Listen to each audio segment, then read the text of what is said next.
नमस्कार दोस्तों। आज हम बात करेंगे बेसिकली मनी कंट्रोल का जो लिस्ट आया है, स्टॉक्स पिक्स आ गया है संबत 2081 का। तो आज हम उसके बारे में बात करेंगे। ये अच्छा है, बेसिकली स्टॉक्स पिक्स दिए हुए हैं तो हम उनके बेसिकली जो भी स्टॉक्स पिक्स आए उनके बारे में जो मेरे फेवरेट्स हैं और क्यों हैं उनकी भी बात करेंगे।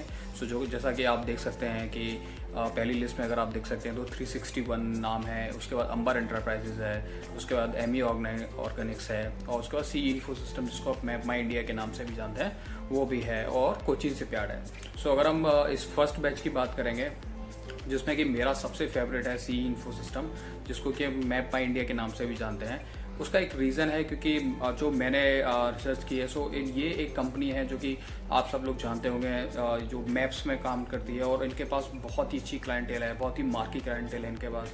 उसमें से SDFC एक नाम है, और बाकी बहुत बड़े बैंक्स हैं, बाकी सेक्टर्स के भी बड़ी बड़ी कंपनीज उनकी क्लाइंटेल में हैं और उनको वो सर्विसेज देते हैं। ओला को सर्विसेज देते थे, उसके बाद अभी एथर को भी देते हैं अपने मैप्स की सर्विसेज। और ये एक कंपनी है जो कि प्रोडक्ट कम सर्विस कंपनी है। यूजली अगर आपने देखा होगा इंडिया में TCS हुआ, इन्फोसिस हुआ, ये मोस्ट ऑफ सर्विसेज कंपनी है, और ये इसके पास प्रोडक्ट्स हैं। और अगर आपने देखा होगा US में जो प्रोडक्ट कंपनी है उनकी वैल्यूएशन बहुत ही अच्छी हो जाती है मार्केट में। ये एक छुपा रुस्तम हो सकता है आगे आने के लिए। मेरा ये एक बहुत ही फेवरेट है इसलिए से। दूसरा आप बोल सकते हो कि अंबर एंटरप्राइज भी एक अच्छा है जो कि स्पेशली प्रोडक्शन से लिंक है।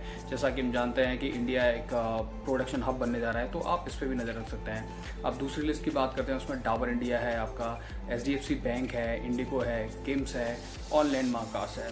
इनमें से अगर मैं बोलूँगा मेरा फेवरेट जो है, ऑफकोर्स मोस्टली सबका फेवरेट भी कह सकते हैं, SDFC बैंक। रीज़न उसके वैल्यूएशन बहुत अच्छे हैं आज की डेट में। ऑफकोर्स अभी पिछले कुछ क्वार्टर से उनके साथ चैलेंजेस चल रहे हैं क्योंकि एक मर्जर हुआ था SDFC और SDFC बैंक का, एक वो चैलेंज था उनके साथ में, और पिछले कुछ क्वार्टर्स उनके म्यूटेड रहे हैं अर्निंग के हिसाब से। बट आगे आने वाला टाइम अच्छा हो सकता है। उसका एक रीज़न ये भी है कि अगर आप देखेंगे आज के हिसाब से प्राइवेट बैंक्स के वैल्यूएशन अच्छे हैं, और रिसेंटली कुछ टाइम से अगर आप देख रहे हैं कि प्राइवेट बैंक्स में स्पेशली मार्केट पिछले कुछ दिनों से गिर रहा है, लेकिन SDFC एक बैंक है जो कि सपोर्ट भी दे रहा है मार्केट को, निफ्टी को, और ऑफकोर्स निफ्टी बैंक को। इस पर आप नज़र रख सकते हैं। तीसरी लिस्ट की बात करते हैं जहाँ पे आपको लेमन ट्री दिख रहा है, नमीन फ्लोरिन है, NTPC है, आपका सेनको गोल्ड है। इस लिस्ट में जैसा कि अगर आप देख सकते हैं तो मेरा सबसे फेवरेट रहेगा NTPC, क्योंकि रीज़न है उसका वो बहुत ही अच्छे, उनके जो फ्यूचर एस्पेक्ट्स बहुत अच्छे दिख रहे हैं, स्पेशली क्लीन एनर्जी में, और ऑफकोर्स जो अभी कंटिन्यूसली जिस फील्ड में काम कर रहे हैं वहाँ पे भी अच्छे उनके चांसेस हैं।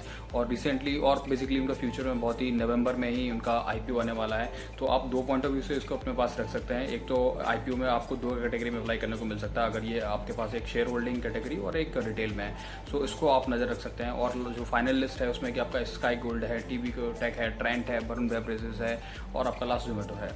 इनमें से आई थिंक जो मेरा फेवरेट रहेगा वो ट्रेंट रहेगा। रीज़न बीइंग ऑफकोर्स वैल्यूएशन उनके भी हाई है, बट आपको कुछ भी जब भी वैल्यूएशन आपको थोड़ा ठीक मिले तो आप ले सकते हैं।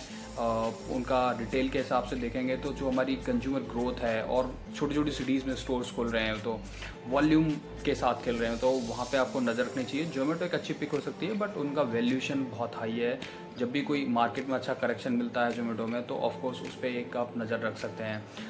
अगर फ्रेंड्स मैं बात करूँ कि सारे चारों लिस्ट में जो मेरे फेवरेट्स हैं, जो कि मैंने आपको ब्रीफ भी किए हैं कि उनके रीजनिंग क्या है। एक तो आपका उसमें से सी इन्फो सिस्टम जिसको मैप माई इंडिया के नाम से जानते हैं, SDFC bank, NTPC and Trent, ये चार मेरे बहुत फेवरेट रहेंगे इन लिस्ट में से। बाकी ऑफकोर्स बाकी सारे स्टॉक्स में उन्होंने बहुत अच्छे पिक्स दिए हुए हैं, उन पर भी आप नज़र रख सकते हैं। और ये जो वीडियो मैंने आपको शेयर किया है, ये डायरेक्ट कोई रिकमेंडेशन नहीं है इन्वेस्टमेंट की, ये नॉलेज शेयरिंग है। और आपको इन्फॉर्मेशन अच्छी लग रही है तो प्लीज़ लाइक और सब्सक्राइब कीजिए। जय हिंद।